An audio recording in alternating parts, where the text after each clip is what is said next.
అన్న నమస్తే అన్న. నమస్తే అన్న. నా పేరు శివాన్న, కొవ్వూరు మెహర్బాబుడు ఇది. ఓకే అన్న, నేను అసెంబ్లీ సమావేశాలు చూస్తుంటే మీకు అసలు ఎలా ఫీల్ అయ్యారు?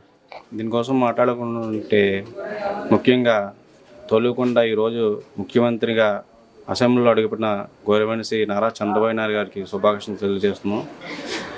మనం చూస్తున్నాం 2019లోని అధిక డిపాజిట్లు కోల్పోయి 23 సీట్లకు అంకితం అయిపోయి వ్యక్తిగతంగా కూడా అలాంటి మహానుభావుని దూషించి ప్రజాస్వామ్యాన్ని తొంగలో తొక్కేసి అసెంబ్లీ అనేది దైవంగా భావించే ఒక లయాన్ని, దేవుడితో భావించే ఒక గుడిలా భావించే ఒక లయాన్ని కూడా అసభ్యంగా స్త్రీలను కూడా కించపరిచేలా మాటలను తూలి అసెంబ్లీని తొంగలో తొక్కేశారు. ఈరోజు గవర్నర్ శ్రీ నారా చంద్రబాబు ముఖ్యమంత్రి ఆ రోజు ప్రతిపాదించారు, నేను మళ్ళీ అసెంబ్లీలో అడుగు పెడితే కనుక సీఎంగా అయితేనే అసెంబ్లీలో అడుగు పెడతాను శపథం చేశారు. ఆ శపథం ఈరోజు ఆ దేవుడు నెరవేర్చారని అనుకుంటున్నాం. 4 కోట్ల ఆంధ్రప్రదేశ్ ప్రజలు గమనిస్తూ ఉన్నారు. ఎవరు వస్తే ఆంధ్రప్రదేశ్ అభివృద్ధి పాలన ముందుకు నడుస్తుందో అందరికీ తెలిసింది. ఈ రోజున ఇప్పుడు అర్థమైంది. చంద్రబాబు నాయుడు గారు కూడా అభివృద్ధి పాలన అంటే మనం చూసాం. ఒక హైదరాబాద్ తెలంగాణ సిటీ చెప్పుకోవాలంటే ముందు చంద్రబాబు నాయుడు పేరు చెప్పుకున్న మొదలు పెట్టాలి, లేకుంటే వాళ్ళకి అంత ఆక్ష లేదు. ఏ సీఎం వచ్చినా సరే ముందుకుంటా సంక్షేమం కన్నా సంక్షేమంతో పాటు అభివృద్ధి కూడా ఉండాలి. అభివృద్ధి ఉండాలంటే బాబు గారు రావాలి. ఈరోజు బాబు గారు రావడం మాకు చాలా ఆనందంగా ఉన్నది.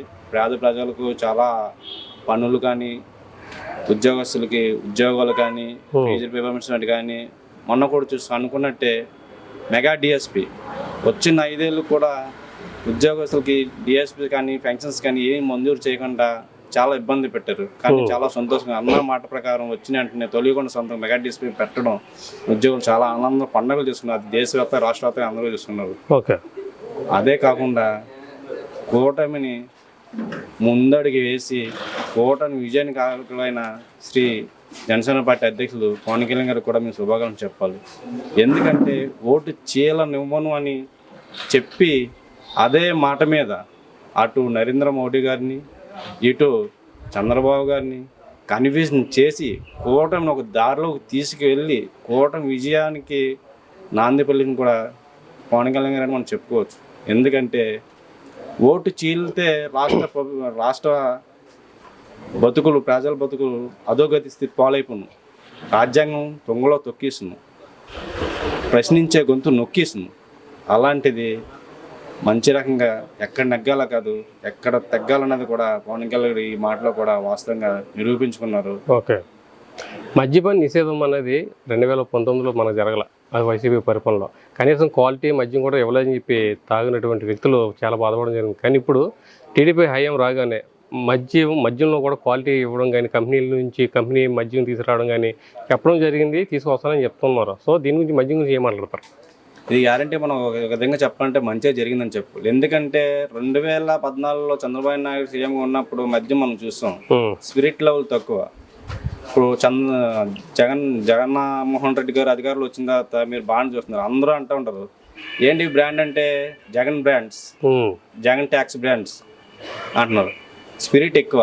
అది తాగితే మనిషి అన్నాడు ఎవరైనా సరే 40 సంవత్సరాలు చనిపోతారు. మన జీవితకాలం అందరూ 100 సంవత్సరాల కంటే ఇప్పుడు 60 సంవత్సరాలు పడిపోయింది. జగన్మోహన్ రెడ్డి పుణ్యమంటూ ఈ 5 సంవత్సరాలు 40 సంవత్సరాలుగా పడిపోయింది. మీకు కావాల్సి ఒకసారి ట్రాక్ రికార్డ్ చూసుకోండి. ఏ హాస్పిటల్కి వెళ్ళినా, ప్రభుత్వ హాస్పిటల్కి వెళ్ళినా, ఎక్కడికి వెళ్ళినా పోస్ట్ మార్టం రిపోర్ట్ చూసుకోండి. ముందు తాగి చచ్చిపోవడం చాలా మంది, కిడ్నీ ఫెయిల్యూర్స్, తర్వాత లివర్ ఫెయిల్యూర్స్, తర్వాత హైడ్రేషన్ అయిపోయి సొసైటీకి కోల్పోవడం చాలా దారుణం. చాలా ముందు ఎలా ఉన్నదంటే ముందు తాగిన ఒకటే ఒక పురుగు మందు తాగినట్టు అంత స్థితి తీసుకొచ్చేసారు. పొద్దుండి సాయంత్రం కష్టపడినాడు నాణ్యత ముందు ఒక 90 వేసుకున్న హ్యాపీ ఇంట్లో పడుకున్న ఒళ్ళు అలిసిపోయి జబ్బులు అలిసిపోయి కష్టజీవితం కళ్ళ నీరు తెచ్చుకొని ఒక 90 వేసి ముందు వేసి పడుకుందామంటే ఆ 90 ముందే వాళ్ళకి కథం ఇంకా. సో మొత్తం మీద ఇప్పుడు టీడీపీ హయాంలో ఈ కూటమిలో మందు బాబులు హ్యాపీగా ఎంజాయ్ చేస్తారంటావా? ఫుల్ ఎంజాయ్ చేస్తారు. నాకైతే గ్యారెంటీ ఉంది. ఎందుకంటే ముందు అన్నది నిజంగా కల్తీ లేని ముందు బాబు అందిస్తారని మాకు తెలుసు. పాత బ్రాండ్లు కూడా వస్తాయి, త్వరలో వచ్చే దిశగా అడుగులు వేస్తారు. బాబు గారు అన్నారంటే అన్న మాట ప్రకారం అన్ని పథకాలు ముందుకు తీసుకెళ్తారని ఆంధ్ర రాష్ట్ర ప్రజలందరికీ తెలిసేది. ఓకేనా, థ్యాంక్ యూ.